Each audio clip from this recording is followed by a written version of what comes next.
Je poursuis l'audio sur la laïcité et j'en étais rendu à dire que les francs-maçons sont divisés entre eux.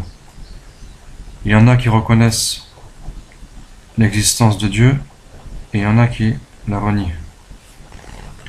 Mais est-ce qu'on peut dire qu'il existe une spiritualité athée ou un athéisme spirituel? Bien en fait non, pas vraiment, parce que le mot spiritualité, ça signifie la vie de l'esprit, si je ne me trompe pas, ou le développement de l'esprit. Mais en réalité, il n'y a pas de cela sans Dieu, car c'est lui qui donne la vie. C'est lui qui nous a tous créés. Et maintenant, l'islam apporte de la lumière sur les ténèbres des francs-maçons et leurs doutes. Car ils avaient des préjugés sur le monothéisme. Ils ignoraient la réalité et la valeur du monothéisme, qui est en fait le fait de croire et d'adorer un seul Dieu. Avant la séparation du christianisme d'avec l'État, les gens étaient influencés par le concept de théocratie.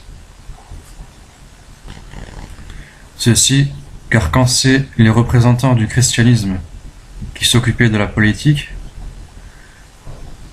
ils faisaient des lois au nom de Dieu pour ensuite imposer ces lois. Mais ceci est contraire à la volonté de Dieu et le Saint-Esprit ne les aide jamais. Car en réalité, dans le monothéisme authentique, les lois viennent de Dieu et non pas des hommes. Donc, pour en revenir au sujet, on voit bien que la laïcité ou la franc-maçonnerie n'est pas compatible avec l'islam. Et parmi les francs-maçons qui reconnaissent l'existence de Dieu,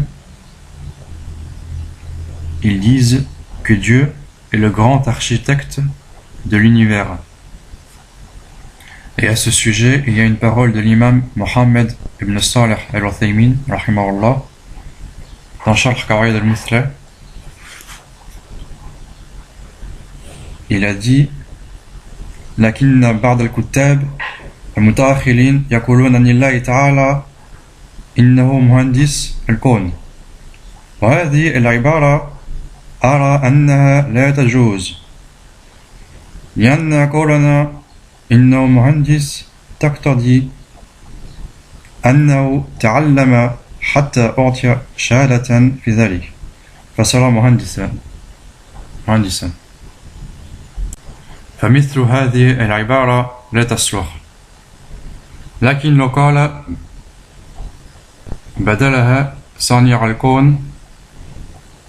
الكون فلا بأس. Fin de citation. Et donc ça c'est dans la page 203 de la version imprimée. Et donc c'est un savant de l'islam qui dit que certains écrivains de notre époque, ils disent sur Allah qu'il est l'architecte de l'univers. Et ce savant, il considère que cette expression n'est pas permise. Car si on dit qu'il est architecte, cela implique qu'il a appris jusqu'à ce qu'il ait reçu un diplôme sur cela pour devenir architecte. Et donc en fait, ça, c'est une façon de faire ressembler Dieu à un être humain. Donc c'est pour ça que non, c'est pas permis. En islam, nous décrivons Dieu par les noms et attributs qu'il s'est lui-même attribués, ou que son prophète sallallahu alayhi wa sallam lui a attribués. Ceci est une cause de sérénité et d'apaisement pour les êtres humains. Et cela élève vers un bon comportement avec notre Créateur, subhanahu wa ta'ala. Contrairement à la franc-maçonnerie et aux philosophies occidentales, où il n'y a pas de pudeur, et les gens ne se gênent pas pour parler de Dieu de façon réductrice, voire péjorative ou insultante.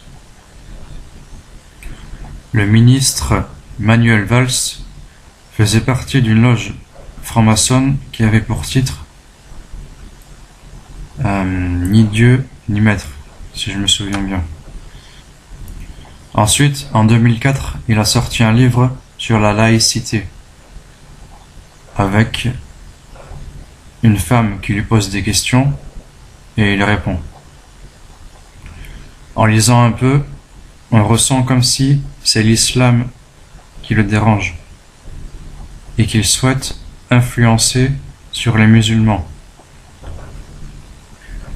Il idéalise la laïcité pour imposer son mode de vie et son mode de pensée, en se focalisant sur les gens des banlieues et des quartiers populaires.